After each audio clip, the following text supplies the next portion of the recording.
Since 1934, Iowa's farmers have turned to the Iowa Farm Bureau spokesman as their trusted news source. Now, the Spokesman Speaks. Listen in and hear from leading experts on topics important to farmers and agriculture. Now, here's your host. Welcome to our April 28th edition of the Spokesman Speaks podcast.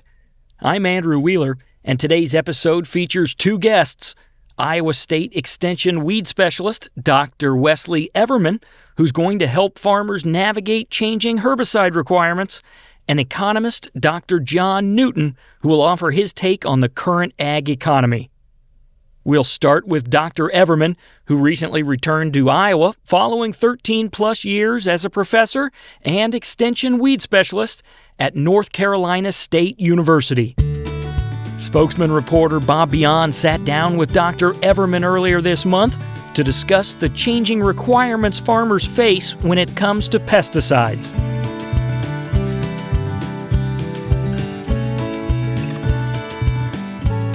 So after a nearly 30-year absence, you're finally back home in Iowa to help farmers tackle the many weed management challenges they face.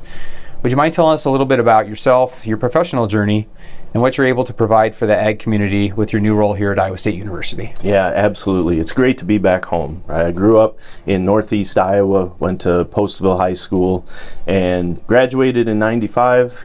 I went on to Purdue for my undergrad, actually. Got agribusiness, business and marketing, so agronomy plus ag econ in that undergrad degree. Then I found out I could get paid to kill plants. I'll admit I wasn't the best green thumb, and when I found out weed science, you get paid to kill them, I was like, that's my career path. So I stuck around, did a master's in remote sensing, a lot of detection and precision ag, then went on to NC State University for my PhD. A lot of biology, ecology. I did radio-labeled herbicide work, tracking where it goes, plus a lot of spraying and a little bit more precision ag. First job out of the gates was at Michigan State University as faculty there for 3 years, and then NC State recruited me back. I was there for almost 14 years before getting this opportunity to come home. So what brought you back to Iowa State University in Ames? Yeah, so big chance to come home, and I don't know if folks remember the term, and I don't hear it thrown around a lot anymore, but the brain drain, where folks get educated and leave the state. I remember hearing that a lot when I was younger, and I felt like this was an opportunity to come home and try to help out growers in Iowa, and not that I don't like the North Carolina guys, but give back to my home state. Well, today I thought we'd talk a little bit about herbicide compliance, in particular with regards to the Endangered Species Act. Could you give us a quick overview of what's changed recently with the EPA's registration process as it relates to the Endangered Species Act? So I'm going to give you the really quick version, right? So the EPA got sued because they weren't following the rules on labeling and double checking with different agencies to make sure it would cause no ill effect. EPA in the hearing said, yeah, we didn't do that. We didn't have enough money, we didn't have enough people, didn't do it. The judge said, well, if you didn't do it, none of these labels are legal, vacated them all. But the judge, the plaintiffs, and the EPA worked out basically a compromise using these strategies. So there's the herbicide strategy first, the insecticide strategy will come out at the end of this month, and then fungicide. So all pesticides will have a strategy going forward. This basically takes off that burden of getting through them all at once, and what we'll see is waves of them come through the years. Each year we'll see a few more herbicides go through that process. So you touched on that a little bit about why we're seeing these changes now. How significant are they for Iowa farmers? You know, it's interesting that any change is significant, right? We have to keep that in mind. When you look at the mitigations, there's drift mitigation and then there's erosion runoff mitigation. In my opinion, in Iowa, looking at how it's set up and how a lot of our growers currently farm, erosion runoff isn't going to be as big of a deal. The drift mitigation is going to change what we do in a lot of ways. Well, this year we're hearing a lot about Enlist 1, Enlist Duo, and Liberty Ultra, having new ESA-related requirements. Can you walk us through what's new on these herbicide labels? Yeah, and you know what the scary part is? Enlist 1 and Enlist Duo aren't new this year. They've been on that label for years, so it just shows how much we pay attention to labels that a lot of folks are taking concern now. But the changes talk about these drift mitigations. If you think back to any training you had on using the auxins, especially 2,4-D, you have to have a 30-foot downwind buffer. You have to use the right nozzles, and there are other erosion runoff mitigation practices on the label. Generally, if you look at them, we get most of the points here in Iowa just for contour farming, no-till, other practices we currently do. The real new one, the first one to really go through the herbicide strategy is the Liberty Ultra, and that has a lot more detailed information for each of the pieces. So we talked a little bit beforehand about farmers really not knowing much about this yet. So what are some of the most common questions you are getting from some of the farmers that do know about this? Yeah, the first question is, how am I going to handle this?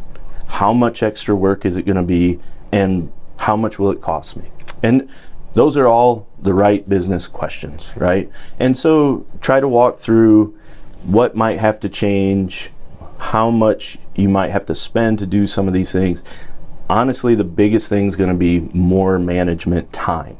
So it's going to take a little more time to just account for these mitigation measures we're doing. That's probably the biggest lift. The EPA did a good job giving us credit for a lot of stuff we're already doing.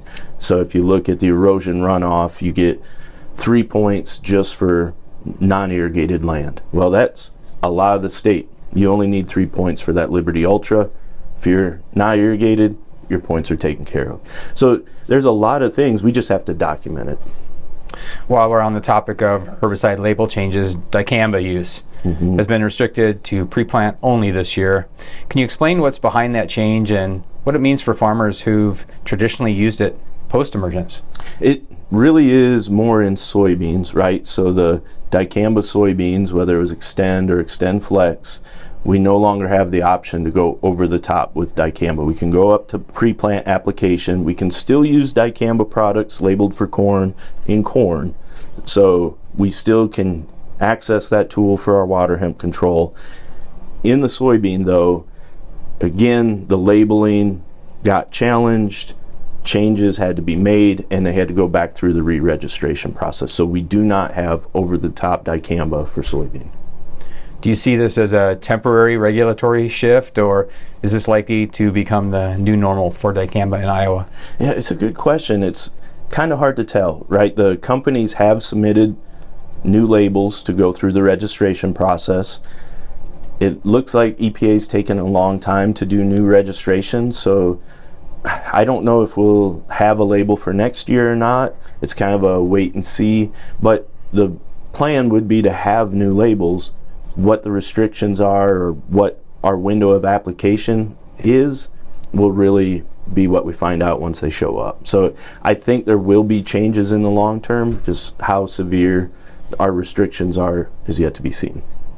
I was reading an article recently that quoted a University of Georgia Extension weed scientist who described this all as a crawl before you walk situation. Do you agree? How should farmers begin approaching this process? Yeah, he's absolutely right. So I know exactly who you're talking about. He's done a lot of work with EPA trying to help advise how to get something manageable. And the nice thing is it's a staggered rollout.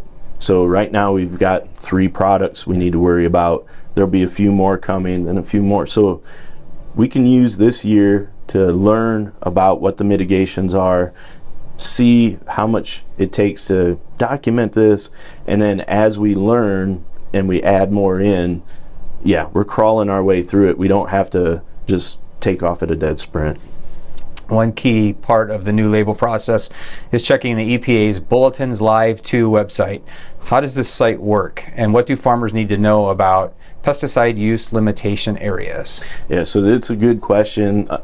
We should have been checking those Bulletins Live 2 for the dicamba applications, checking for those PULAs, pesticide use limitation areas.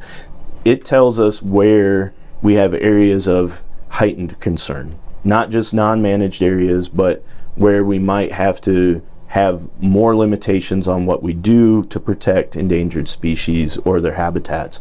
So when you go to that site, click on a link, there's actually a little area you can put in the product you want and then zoom in on the map to your application area, your farm, it could be your county, you can even do the state level if you want.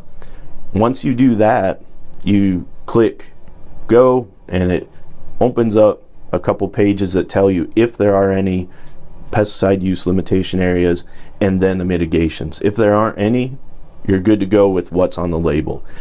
The nice thing about this is you just have to check it within 6 months of your application. So if everybody just hopped on this week, checked for the Enlist products and Liberty Ultra, once you pull up that report, there's a little print reports button and it'll print them right out, stick them in your folder, save them as a PDF, stick them in a file. You're good for the growing season. So it's a really straightforward system, but you got to do it for every product at this point. These labels now require farmers to earn mitigation credits. You talked a little bit about that, or points to reduce runoff and erosion. What are some common conservation practices? You mentioned a couple of them that can count towards those credits. Yeah, so in Iowa, it's hard for me not to find a dozen points in most fields that I'm thinking of. And so one of the things we're trying to do is encourage people to get to 9 or 10 points on every field they have. So again, this is from my colleague in Georgia. He came up with the idea if we hit the max number of potential points needed, and EPA has said they expect the points to be between 0 and 9. So if we hit 9 or 10 points on every field, get our points documented, we don't have to touch that again unless EPA says there's one that needs 11 or 12, or if we change our operation, right? So like I said, non-irrigated is 3 points. Contour planting is 1 or 2 points. If you have terraces, you get points. If you have waterways, you get points. No-till points, strip-till points. There's points all around that we can get. And then if we happen to have buffers around the edges, retainment, CRP, there's a lot of ways for us to get points on an individual basis, but just non-irrigated with contour plowing, some strips in there, you're getting up to 6, 7 points. Some counties you just get base credits. You get 2 points just for farming in certain counties. So you can see how these can add up fairly quickly for us. Yeah. Spray drift buffers are also part of the equation now. What are some of the more technical things farmers need to know here, like boom height, nozzle selection, you mentioned that, or weather considerations? Yeah, so this is where I think the big changes are. We can get those points fairly easy. I think Liberty Ultra is going to be a good example of what we're going to have to do going forward. 24-inch above your target is the max boom height. Okay, I don't see a lot of people with their boom 2 foot off the ground for a pre or 2 foot over the canopy for a post spray. So we're gonna have to change how high we have the boom. We have to watch our nozzle selection a little more. Buffers, we're looking at different widths with different hedgerows giving us reductions.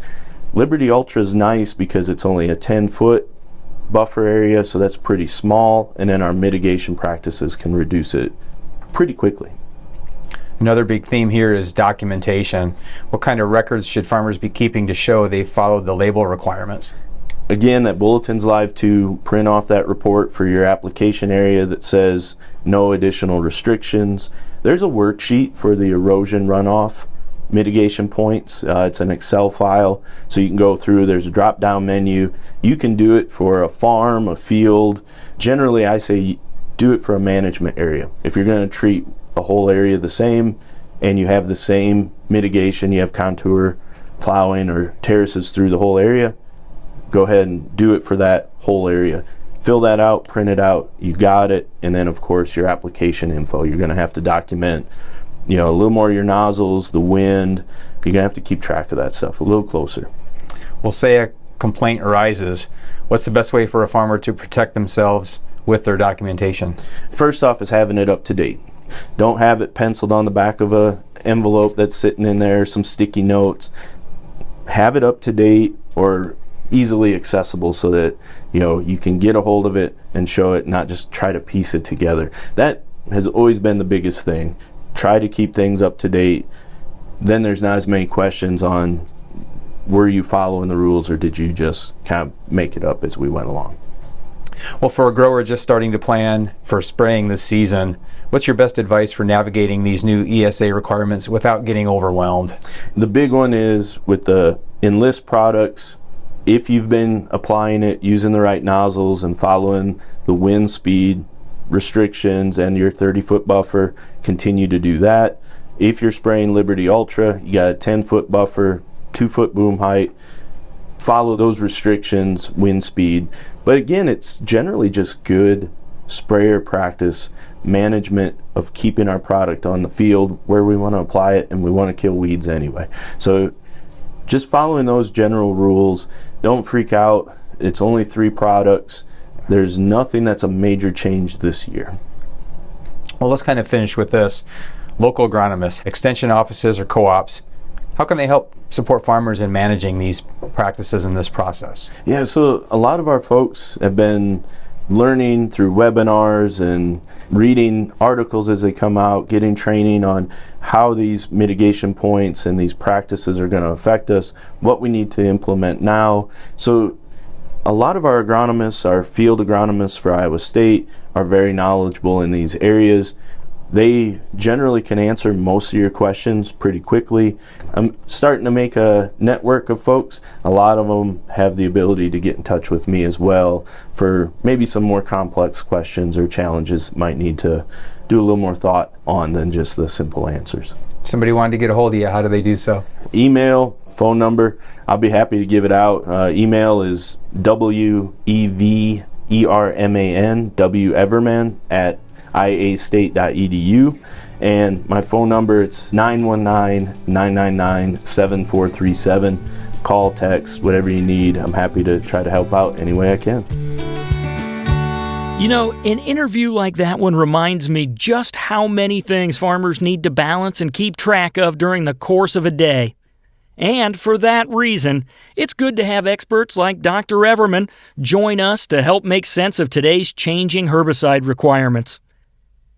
If you'd like to bounce any of your herbicide and weed-related questions off of Dr. Everman, we've included a link to his contact information down in the notes for this episode. Next up is Dr. John Newton. Some of you might remember John from his days as an economist with American Farm Bureau. Today, he's the executive head of Terrain, which is a team of leading economists and analysts formed by the Farm Credit Services of America and 3 other leading farm credit associations. Last week, Spokesman editor Tom Block called up Dr. Newton to get his read on where things currently stand with the ag economy.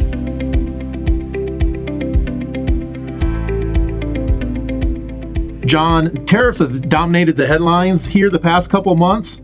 What impact have you seen on the commodity markets from the tariffs that were placed on China and the on-again, off-again nature of the tariff discussions as a whole?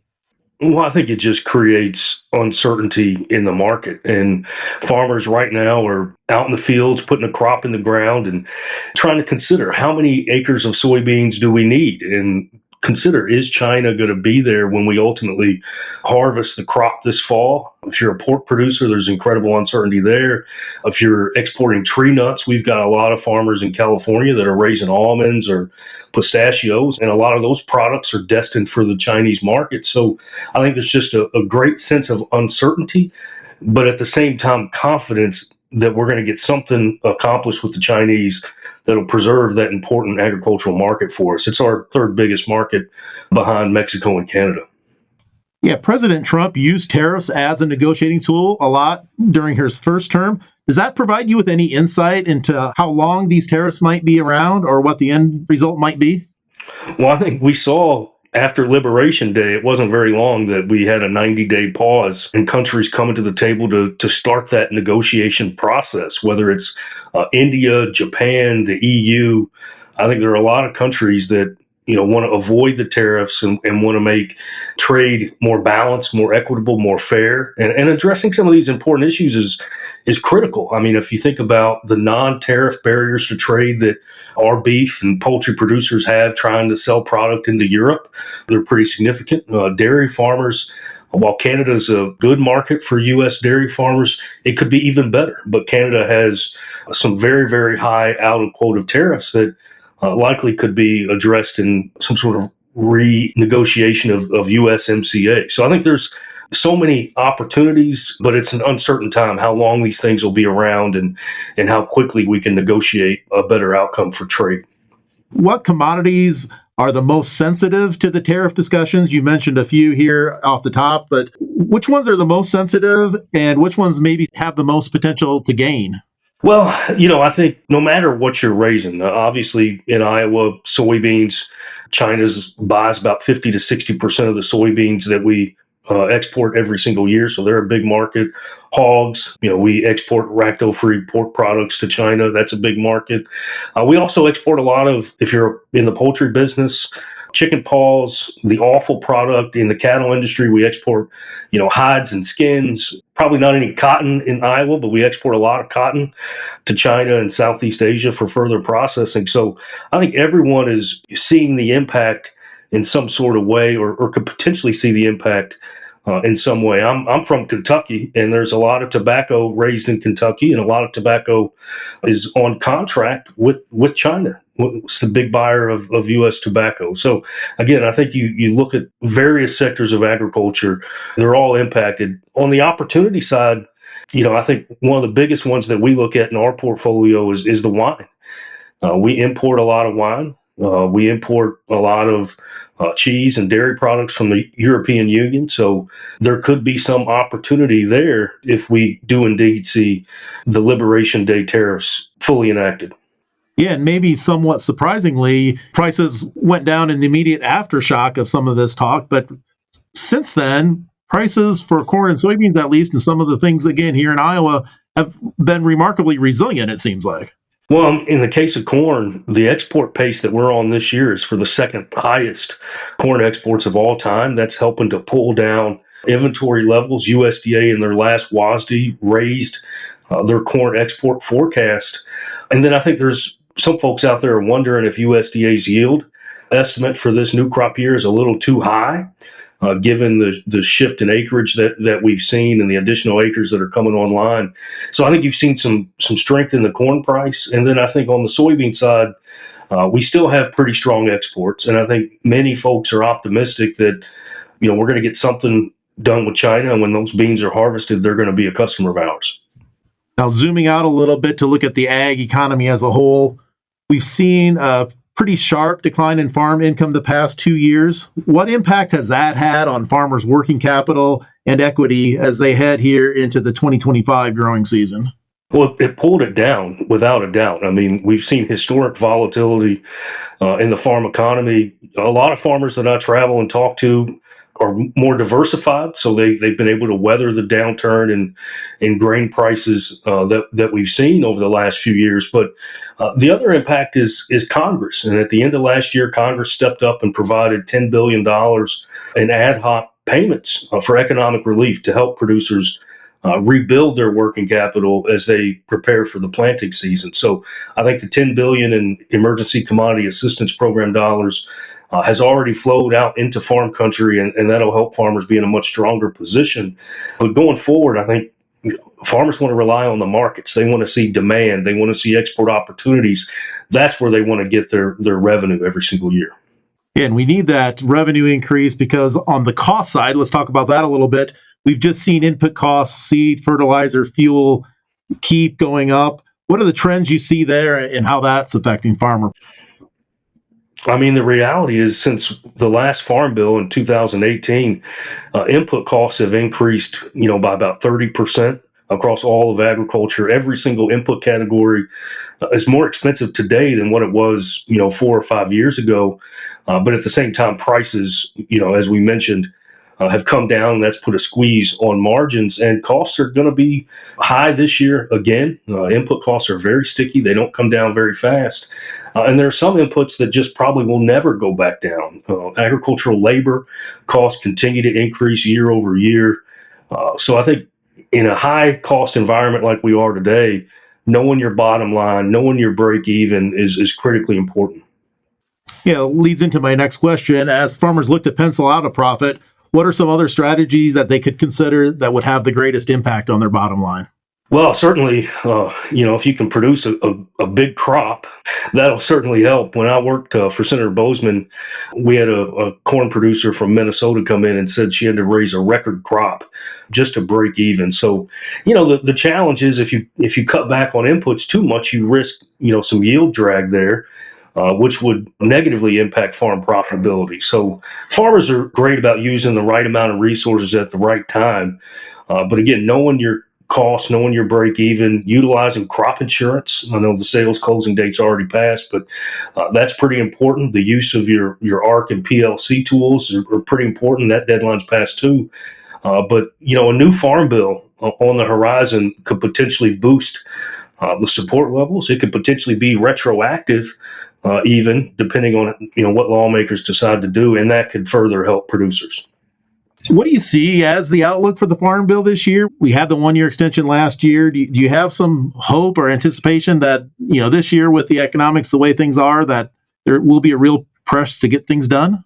I think farm state lawmakers understand the importance of getting a farm bill over the finish line. And it's because we're on the second 1-year extension of the farm bill that Congress had to act at the end of last year and provide the $10 billion in economic relief. I've talked to some friends who were still on Capitol Hill, and the conversation is, if we have an enhanced farm bill, maybe we won't need any trade assistance payments. So there is an urgency to get the farm bill over the finish line, but agriculture needs to keep doing what they've been doing, and that's telling lawmakers how important it is to get the farm bill over the finish line.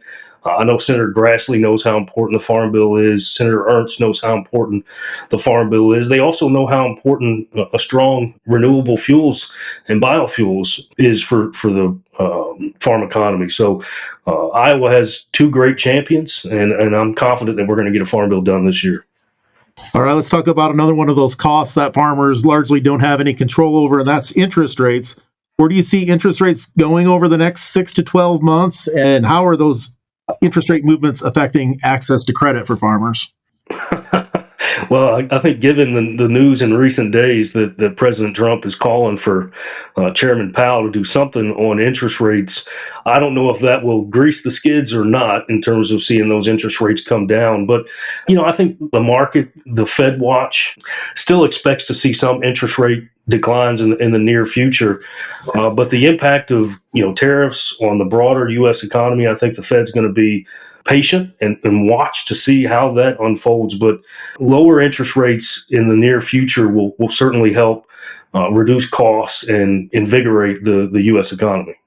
With all this going on, how about the outlook for farmland values and cash rents? Do you have any outlook or prediction there?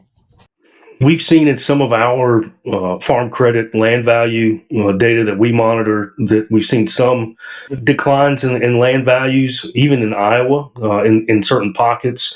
But on the cash rent side, I think we're still seeing strong bids for cash rent. When land's available, people want to come in and they want to farm that ground, and they're creative on how they structure these rental agreements. But at the end of the day, there's a great song that talks about they're not making any more dirt, and land's an attractive investment.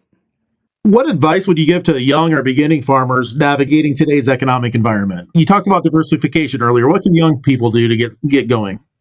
Well, I think diversification is incredibly important. One of the things that our team at Terrain has been looking at is demographic issues, not only here in the U.S., but around the world. And we're starting to see peak population occur in some of our largest markets, China, Japan, South Korea, Europe.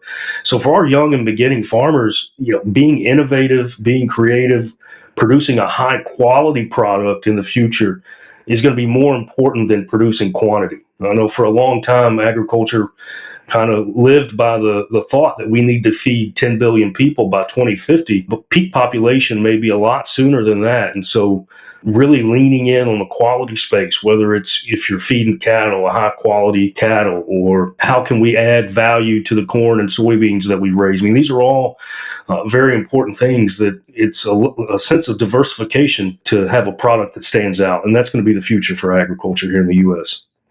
I saw that peak population report your team put out a month or two ago. Your team does put out a lot of content. What else are you working on, and where can people go to find some of your information? Well, all the content's available at terrainag.com, and we're still working on the Big Shrink series. And if you go to Terrain Ag, you can click on the Big Shrink, and we've got 2 pieces in the grain space that we've already released. We've got one in the tree nut space, again for our California farm credit, American Ag Credit customers. That's of high interest to them. But the analysts are going to continue to lean in on this. What does peak population mean for the dairy industry as people consume less milk powder, but maybe more cheese? What does it mean for the beef industry? We've got the highest quality beef in the world. What does it mean for the pork industry? So I think every single sector of agriculture needs to start thinking about what their future looks like in an environment with declining population. Thanks, John. There aren't easy answers when it comes to today's ag economy, which makes it that much more crucial for farmers to hear from a variety of experts as they weigh their current decisions and consider where things are heading in the future. That's why we bring you a wide range of expert perspectives through the weekly Spokesman newspaper and this podcast. And it's why we host a variety of different events and webinars for farmers throughout the year. Speaking of that, I've got a couple of upcoming events to share with you. Last month, we brought you an interview with 2 experts on farm succession planning, and during that podcast episode, we mentioned Iowa Farm Bureau's Take Root program, which is a program that helps farmers create a plan to keep their farm in the family for future generations. That Take Root program features workshops that travel across the state, and we just announced 2 new workshops for the summer. One in Harrison County on June 24th, and another in Buchanan County on July 29th. If you'd like to learn more or get signed up for one of those workshops, visit iowafarmbureau.com/takeroot or click the link down in the notes for this podcast episode. Another upcoming event is Iowa Farm Bureau's annual Young Farmer Ag Insights Tour, which is a great opportunity for young farmers across the state to network with each other while exploring a handful of innovative agricultural sites across southern Iowa and Missouri. If you're interested in that tour, which is open to farmers between the ages of 18 and 40, be sure to check out iowafarmbureau.com/ag-insights or click the link in the podcast notes. That's all for this edition of the Spokesman Speaks podcast. We hope you picked up some helpful information and that you'll join us for our next episode on May 12th. Thank you for doing the work that inspires everything we do here at the Iowa Farm Bureau, and thanks for listening to the Spokesman Speaks. Thank you for listening to the Spokesman Speaks, a podcast by Iowa Farm Bureau.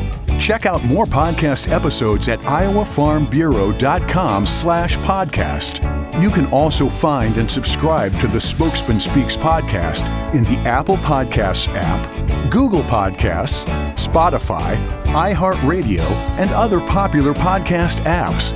We appreciate your ratings and reviews, and we welcome you to email us your feedback at podcast@ifbf.org.